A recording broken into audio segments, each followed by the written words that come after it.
akan saksikan terlebih dahulu data-data yang sudah kami siapkan, diantaranya adalah mengenai bank teraman di Asia. Ini data yang disampaikan oleh Global Finance 2019.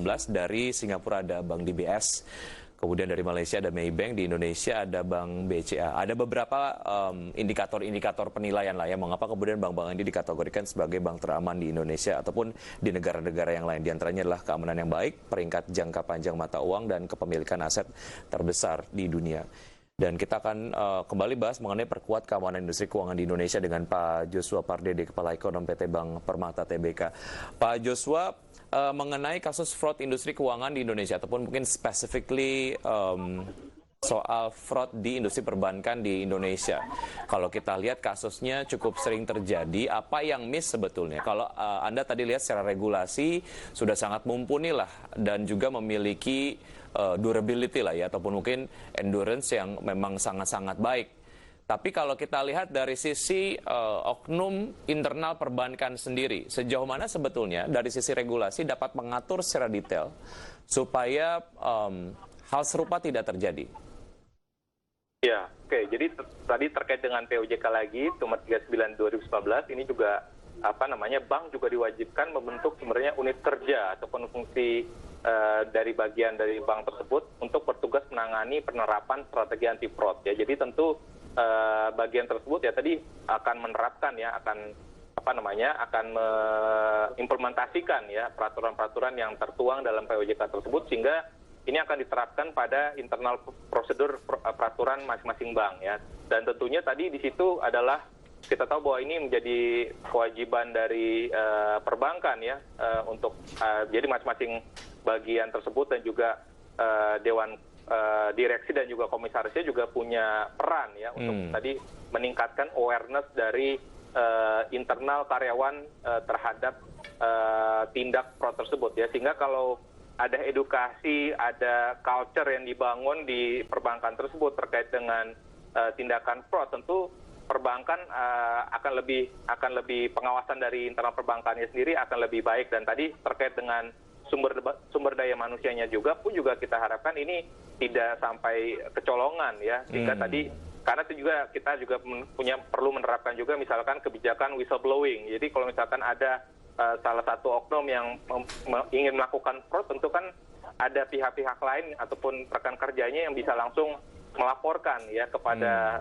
atasannya, sehingga nantinya pengawasannya juga akan lebih ketat. Sehingga tadi untuk meminimalisir tindakan fraud itu tentu tadi perlu pengawasan ya, dan juga bagaimana penguatan sistem ya, kontrol dari keamanan dari perbankan itu, dan juga regulasi dan juga law enforcement ya, dan juga ya tadi terkait dengan bagaimana meningkatkan awareness kepada dan juga edukasi ya kepada karyawan terhadap potensi ataupun terhadap fraud di sektor perbankan. Begitu. Inilah yang kemudian membuat sebuah kebijakan sangat perlu memiliki tingkat komprehensif yang sangat-sangat baik ya, mengaturnya kemudian dari A sampai Z lengkap, dari perbankannya, institusinya, kemudian dari SDM-nya dan lain sebagainya.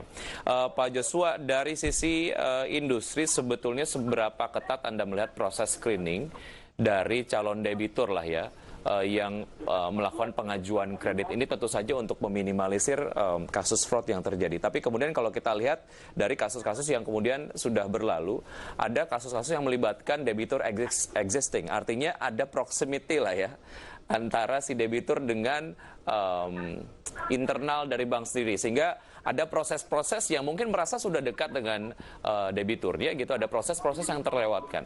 Nah, untuk mencegah hal-hal serupa, apa yang perlu diperketat lagi Pak Joshua dalam proses screening ini? Saya pikir memang sejauh ini yang saya ketahui bahwa perbankan itu sudah menerapkan seluruh kebijakan yang sudah diamanatkan ataupun diregulasikan ya oleh regulator ya, misalkan terkait dengan customer due diligence ya, anti money laundering, dan juga tadi terkait juga dengan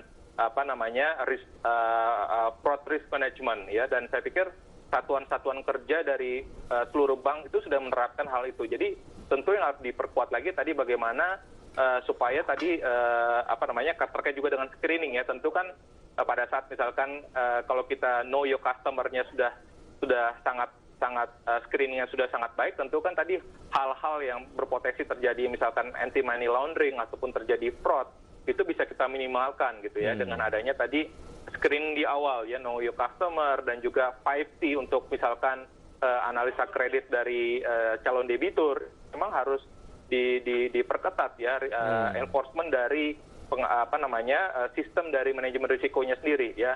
Jadi tentu prinsip kehati-hatian tetap harus dikedepankan ya oleh masing-masing bank ya, sehingga tadi untuk memitigasi beberapa potensi risiko yang bisa terjadi kemudian hari ya, risiko kredit, risiko pasar, risiko operasional, dan juga berbagai risiko lainnya.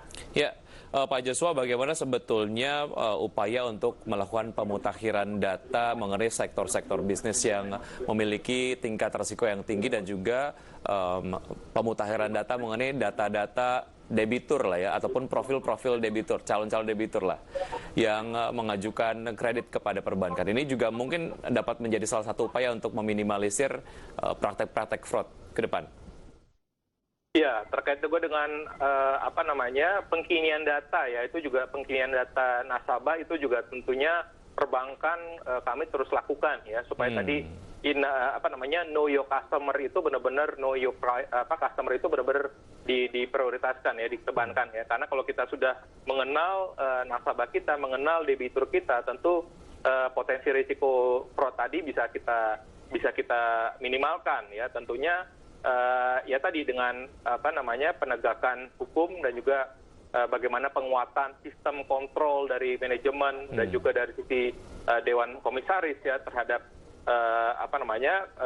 kondisi tersebut, itu memang harus diperkuat ya, sehingga tentu dalam pelaksanaannya terkait dengan pengkinian sektor misalkan ya, tentu internal policy dari bank, masing-masing bank juga berbeda ya. Jadi risk appetite dari bank terhadap misalkan sebuah sektor itu dari masing-masing bank juga cenderung berbeda. Jadi tinggal bagaimana risk appetite itu dikondisikan dengan tadi bagaimana strategi portfolio kredit dari masing-masing bank ya, tentu dan itu juga tentunya akan dengan kondisi seperti ini, di mana kita tahu misalkan kita kondisikan dengan COVID ini, tentu ketidakpastian masih tinggi, sehingga diversifikasi sektor kreditnya pun juga harus ditingkatkan ya. Artinya kalau kita perbankan terlalu fokus pada satu sektor, itu pun juga bisa risikonya juga cukup besar ya, sehingga diversifikasi risiko dan juga upaya untuk peningkatan kualitas kredit ini tentunya harus diutamakan, dan tadi prinsip kehati-hatian, sekali lagi prinsip kehati-hatian ini harus dikedepankan oleh perbankan.